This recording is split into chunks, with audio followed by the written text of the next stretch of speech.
Alright, hello and welcome to the Seafoam Isles Draft League Season 2, Week 6. This is the final game of the week, and this matchup is between Danny Wheely, coach of the Prague Pigeots, and Actius, coach of the MUKURO Attack. So, I don't remember their records exactly at this moment, so I will check that. I know Actius is 1-4, I believe, and Danny is 2-3. So it's a relatively close differential match. Danny's looking to press it to even, and Actius is looking to make up that ground, getting to 2-4. So the Mega Pokemon in this match are Mega Banette and Mega Charizard Y. And the Z Pokemon, Mega Banette for Danny, Megazard Y for Actius. The Z Pokemon for Danny are Z Attack Heliolisk, Z in the Arcanine. Heliolisk did kill him, Arcanine did not. And for Actius, the Z Pokemon are Z Any Venomoth and Z Attack Nihilego. Both are here.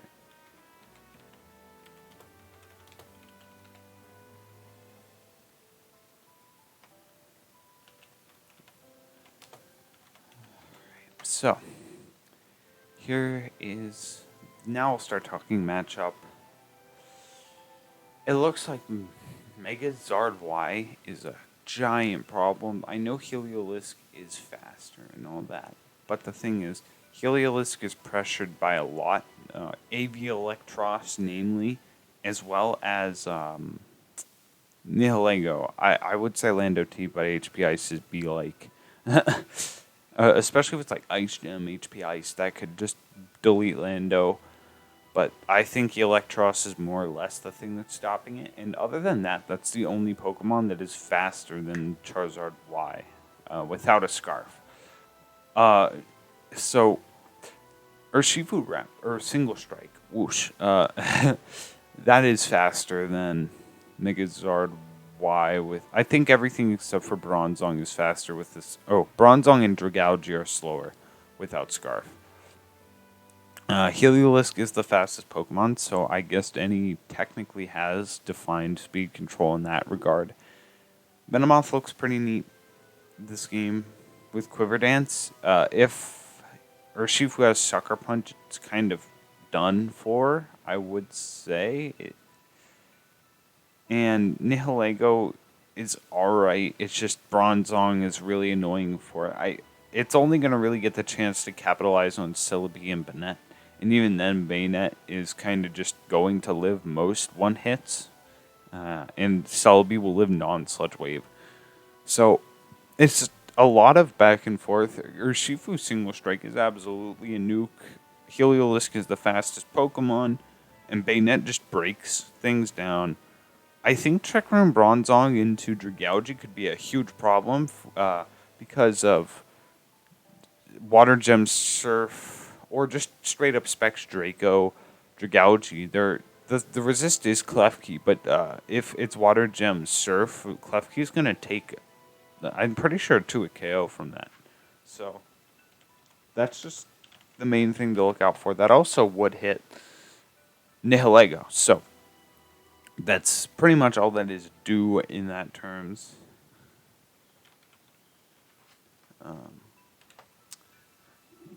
Of like initial thoughts, I would expect Klefki to lead as well as Bronzong in this game. So Venomoth and Nock, the Banette, are the leads. So I feel like Nock is going to just hard setup or attack. And the taunt goes off straight away. The Bug Bust does a million. Sheesh, is that Specs Tinted Lens or something? That would be crazy. Come on, Tinted Lens. Let's go.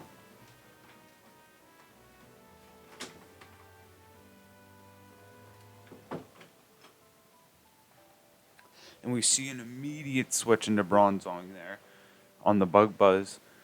It doesn't. I wouldn't guess it's specs at this point because if it was specs, it would probably be doing at least a quarter. Yeah, it's not specs. Energy ball does a solid 14%. Rock slide does 74 back. Taunt ends. This Venomoth has put damage on the field, but I don't. It's definitely lasting damage because these Pokemon die. Oh, Tailwind. That is something I had not really looked at. Lando T comes in, clicks. Oh wait, careful. Actius needs to be careful here. Okay. Are we going to see a U-turn? No, we see a hard knock. Oh my god. That did a ton. Is this... I can't tell. Landorus, I don't know the calcs for. This might be scarfed. It also could just be straight up banned. Because, you know... Yep, that's scarf. No, it's not. It's literally nothing. It's literally none of those things. I guess it's sash, maybe? Down goes Celebi, though. I mean, Celebi wasn't exactly checking anything, so I can understand that play. Because Celebi didn't really have a place unless I wanted to, I guess, set rocks. Klefki is facing down Bronzong. And... let's see here. Thunderwave. Well, spikes could be really obnoxious for... Venomoth is dead, though.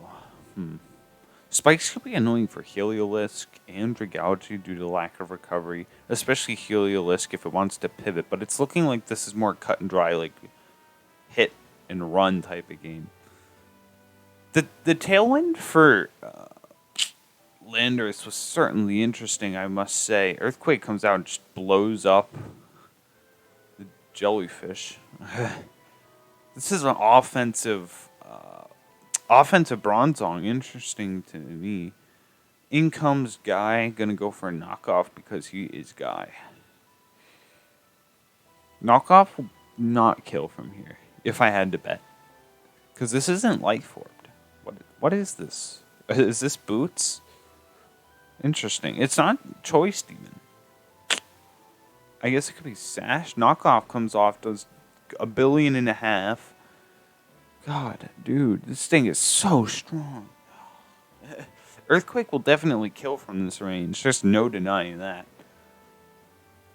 So, I suppose that Landorus could U-turn again, but yeah, that would look like the more obvious play to me. In comes Heliolisk. This is definitely HP Ice. There's no doubt in my mind. There's no way in hell you revenge with Heliolisk unless you're HP Ice. Yep. One hit KO. Life Orb Heliolisk. Let's see. How does Actius win here? Probably, yeah, Electros. I was thinking the best play. Drain Punch, Volt Switch. I don't think this has an Electric Absorb. Does it have Volt Absorb? No. Let's see. U-turn does absolutely 0.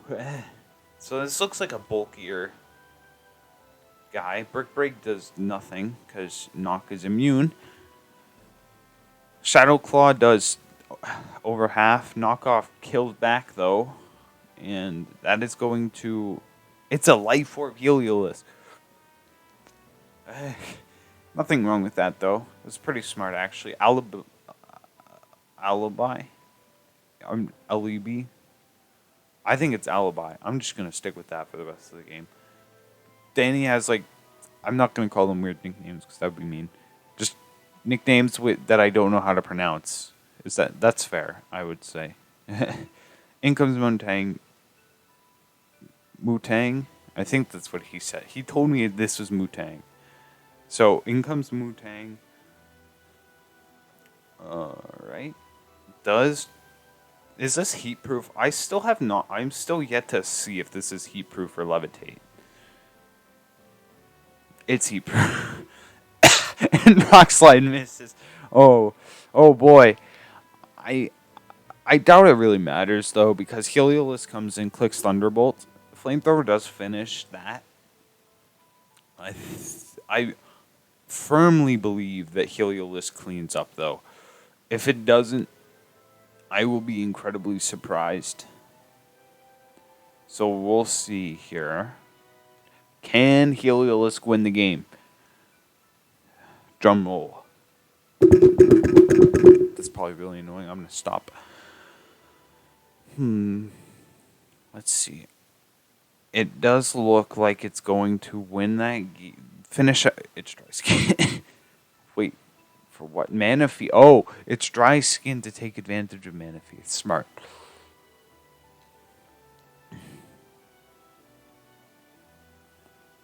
Toxic. And that did a billion and parad. Well, well, it's dry skin, not solar power. It's literally your Pokemon. How? And that's game 2-0 for Danny. Wow, that game exploded. That was quick. I don't know if Actius really. Okay, so if Actius knew that Heliolisk was HPI and switched to Electros, I think Actius would have won that game. So it's just like the one turn switch is absolutely crucial here. Actius was really close. Really good game. Danny was just able to pull it off with the Heliolisk going crazy pretty much. So hats off to him for making Heliolisk basically kill half a team that it probably didn't have much business in killing. I mean, HP Ice into the Landorus was smart. The Tailwind was probably not thought of, which is probably why Landorus was able to kill Celebi and all that. Dragalge was pretty much guaranteed to die to Lando at that point when it switched in. But Lando put in work, I would say. The Electros might have been put into a little bit of a weird spot, but I think that was fine. Just if Electros hit knockoff instead of Brick Break, what would have changed? I'm not saying any of the moves that Actius made with Electros were genuine misplays. I'm just like thinking, because Danny had to make smart plays as well, so neither of them made any wrong plays in those 3 to 4 turns with Electros just kind of jumping around and doing Electros things. But I think that was really just the pivotal point was when Electros, those 4 turns where it was on the field. So, yeah, really good game. Good game. Really good game. But it's just one that just proves that like 2-3 turns really pivotal. And that's the end of week 6. I just have to upload the week 6 recap, and then we'll be going on to week 7. Good luck to all the coaches.